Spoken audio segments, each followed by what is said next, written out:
Hello students, welcome to Centurion Defense Academy. This is Yash Tripathi. I am here to discuss some kind of tricks by which you can easily learn Indian polity. आपको polity याद करने में, क्योंकि polity एक ऐसा subject है जिसमें बच्चों को बड़ी प्रॉब्लम होती है, थोड़ा सा बोरिंग है, लोगों को लगेगा यार इतना कैसे याद करें। दूसरी सबसे बड़ी बात, दुनिया का सबसे बड़ा संविधान है, 395 articles divided into 22 parts and 8 schedules and 12 schedules।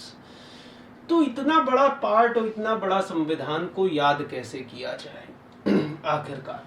तो आज मैं आपके साथ कुछ छोटी सी ट्रिक्स डिस्कस कर रहा हूं, जिसके जरिए आपको जादू के तरीके से बहुत ही आसानी से पॉलिटी तैयार हो जाएगी। तो पॉलिटी का एक बड़ा ही इंपॉर्टेंट सेगमेंट है जिसे हम बोलते हैं स्केड्यूल्स, या हिंदी में जिसे हम कहते हैं सूचियां। तो इन सूचियों को याद करने का क्या आसान तरीका हो सकता है, किसके जरिए हमें आसानी से याद रहे किस सूची में क्या दिया गया है। 12 सूचियां हैं हमारे यहाँ, 12 स्केड्यूल्स हैं। तो इसको याद करने का क्या तरीका हो सकता है? देखिए, इसको याद करने का एक बड़ा ही आसान सा तरीका है। अगर आप एक लाइन केवल याद रखिए तो आपको भारत की सारी सूचियां याद हो जाएंगी। और ये लाइन क्या है? ये लाइन बड़ी छोटी सी है, ये है टीयर्स ऑफ ओल्ड पीएम। ये देखो, टीयर्स ऑफ ओल्ड पीएम। वैसे भी प्राइम मिनिस्टर अधिकतर बुढ़ा ही बनते हैं, सारे ओल्ड लोग ही, और 5 साल में इतने कर्म कांड वो लोग कर ही देते हैं कि उनके आंसू निकल आते हैं। तो बस उन्हीं के आंसुओं को याद रखो, चाहे मनमोहन सिंह रहे हो चाहे जिसके। तो tears of old PM, tears of old PM, इतना आप याद रखेंगे सफिशिएंट है। तो देखिए इसका तरीका कैसे है। एक एक शब्द का, इसमें जो एक एक अल्फाबेट यूज किया गया है उससे हम बना देते हैं अपनी 12 के 12 सूचियों को।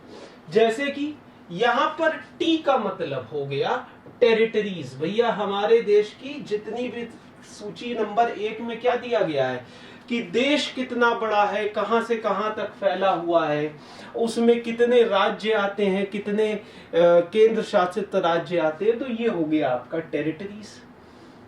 अब जब देश के अंदर आ गया, सारी चीजें आ गई, तो उसके बाद ई आता है।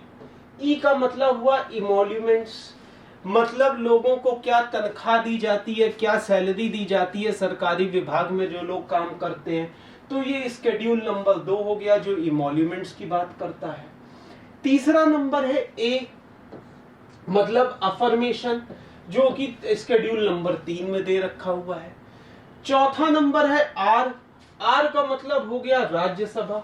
राज्यसभा का कॉन्सेप्ट यहाँ पर मतलब यह है कि राज्यसभा और लोकसभा दोनों चीजें आती हैं। इसमें पार्लियामेंट का कॉन्सेप्ट बेसिकली दे रखा हुआ है। तो आर का मतलब आप राज्यसभा से याद रखिए, जिससे आप राज्यसभा लोकसभा दोनों चीजें कंसीडर करिएगा। इसके बाद आता है एस। एस का मतलब हो गया स्केड्यूल्ड एरियाज, जो अनुसूचित क्षेत्र हैं भारत के, उनके बारे में जो है दे रखा हुआ है लिस्ट नंबर 5 में। तो 5 आपकी देखिए टीयर्स के जरिए कंप्लीट हो गई। टेरिटरीज, इमोल्यूमेंट, अफर्मेशन, राज्यसभा और स्केड्यूल्ड एरियाज। स्केड्यूल नंबर 1, 2, 3, 4 और 5। अब अगली चीज आती है टीयर्स के बाद ऑफ। तो ओ का मतलब हो गया अदर एरियाज, जो स्केड्यूल्ड एरिया में नहीं आते, बाकी के बचे हुए इलाके, उनके बारे में जो है स्केड्यूल 6 में दे रखा हुआ है। तो वो हो गया अदर एरियाज। एफ का मतलब हो गया federal structure of the nation, देश की संघीय ढांचा। देखिए फेडरल स्ट्रक्चर का मतलब क्या है, इसमें दे रखा हुआ है 3 तरीके की लिस्ट, जिसे हम कहते हैं यूनियन लिस्ट, स्टेट लिस्ट और कॉन्करेंट लिस्ट। कौन से मामलों में कौन बनाएगा? यूनियन में केंद्र बनाएगा, स्टेट में जो है राज्य बनाएगा, कॉन्करेंट में दोनों बनाएंगे।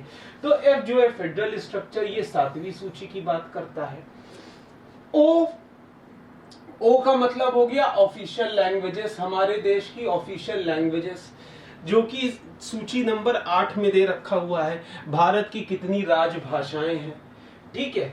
इसके बाद फिर आता है, देखिए इसके बाद फिर आता है एल, ठीक है, ऑफ ओल्ड पीएम। तो OLD, एल आता है तो एल का मतलब क्या हो गया, लैंड रिफॉर्म्स। हमारे देश में कई सारे जमीन को लेकर के सुधार के कार्य किए गए थे।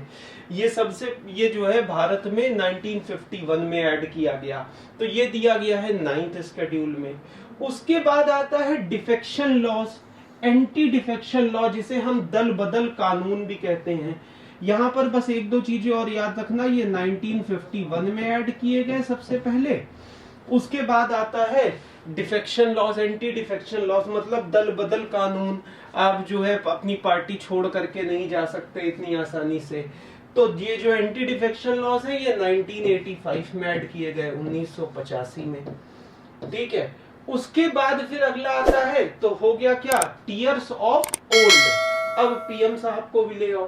तो पी का मतलब है पंचायती राज, इसे 1992 में जोड़ा गया, पंचायती राज का गठन। और एम का मतलब है म्युनिसिपैलिटीज, इसे भी 1992 में जोड़ा गया। तो ये 4 सूचियां बाद में जोड़ी गई। तो पहले जो है टीयर्स ऑफ ओ था केवल, और उसके बाद फिर टीयर्स ऑफ ओल्ड पीएम पूरा हो गया। तो अगर टीयर्स ऑफ ओल्ड पीएम आपको याद है तो आप इसके जरिए बड़े ही आसानी से जो है स्केड्यूल्स भारत के सारे याद रख सकते हैं, और 12 के 12 स्केड्यूल्स आपको आसानी से याद रहेंगे। तो आई होप आपको ये अच्छा लगा होगा। अगर अच्छा लगा है तो इसे और लाइक करें, शेयर करें और हमारे चैनल को सब्सक्राइब करें।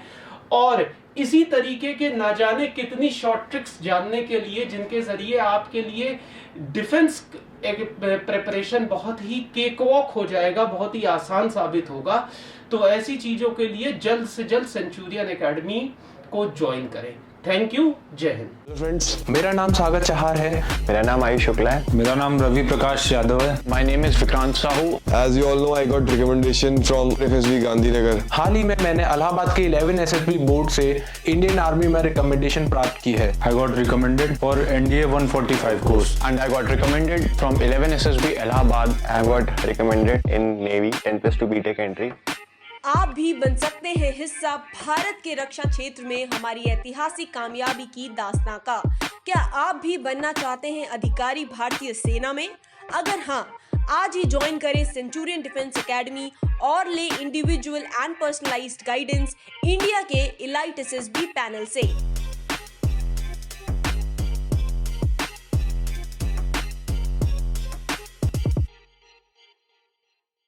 अगर आपने सेंचुरियन डिफेंस एकेडमी के YouTube चैनल को सब्सक्राइब नहीं किया है तो अभी सब्सक्राइब करें और बेल आइकन दबाएं ताकि लेटेस्ट नोटिफिकेशंस आपके पास सबसे पहले पहुंचे।